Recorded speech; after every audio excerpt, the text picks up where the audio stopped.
নমস্কার বন্ধুরা, আমি সুমি। আপনারা দেখছেন সুমির রান্নাঘর। আজকে দারুণ একটি রেসিপি নিয়ে চলে এলাম, সর্ষে বাটা দিয়ে ইলিশ মাছের ঝাল। চলুন তাহলে রেসিপিটি শুরু করা যাক। তার আগে আমার রেসিপিটি যদি ভালো লেগে থাকে চ্যানেলটাকে সাবস্ক্রাইব করে পাশে থাকবেন। চলুন তাহলে রেসিপিটি শুরু করা যাক।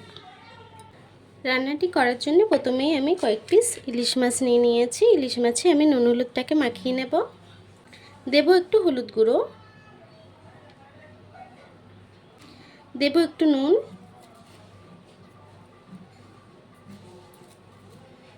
দেব একটু ঝাল লঙ্কার গুঁড়ো,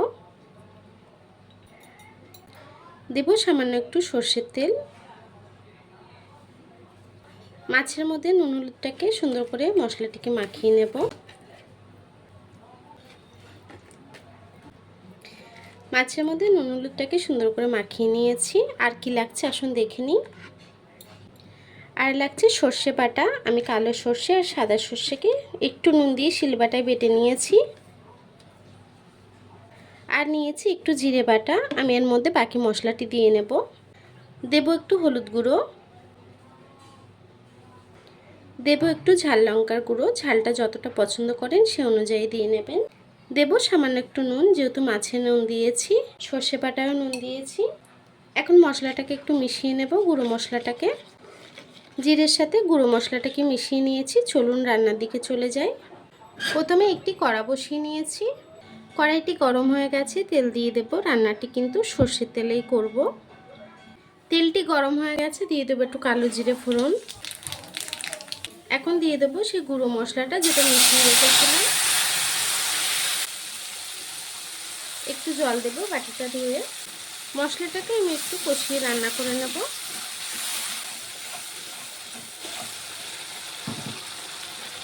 এখন আমি এই মশলার মধ্যে ইলিশ মাছগুলোকে দিয়ে দেব।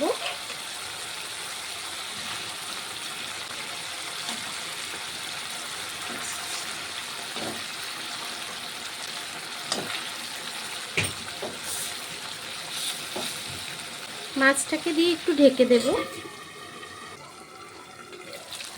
মাছটাকে একটু উল্টে দেব। আলতো হাতে উল্টাতে হবে।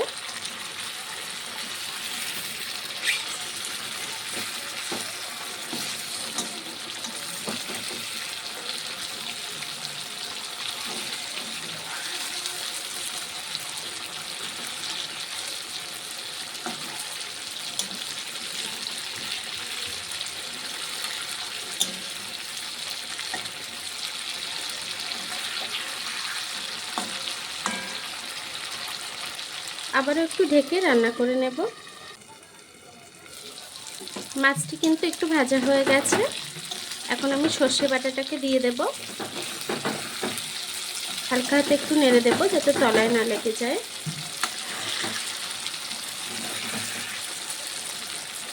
এখন সর্ষে বাটাটাকে দিয়ে দেব। কাপটাকে ধুয়ে সামান্য একটু জল দিয়ে দেব। আর 4টে কাঁচা লঙ্কা ভেঙে উপর থেকে দিয়ে দেব।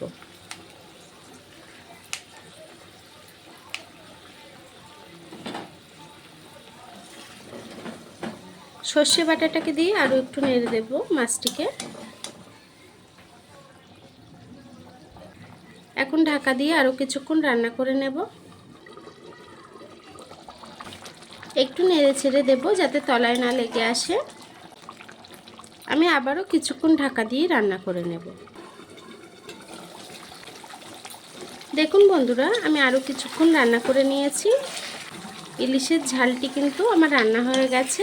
এখন একটু নেড়ে ছেড়ে আমি গ্যাসটিকে বন্ধ করে দেব। গ্যাসটিকে এখন বন্ধ করে দেব। তরকারিটিকে এখন নামিয়ে নেব।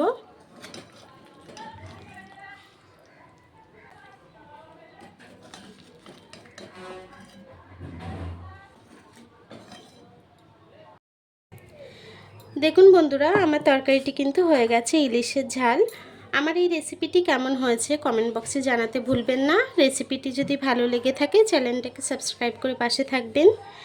আর এতক্ষণ ধরে আমার রেসিপিটি দেখার জন্য আপনাদেরকে অসংখ্য ধন্যবাদ।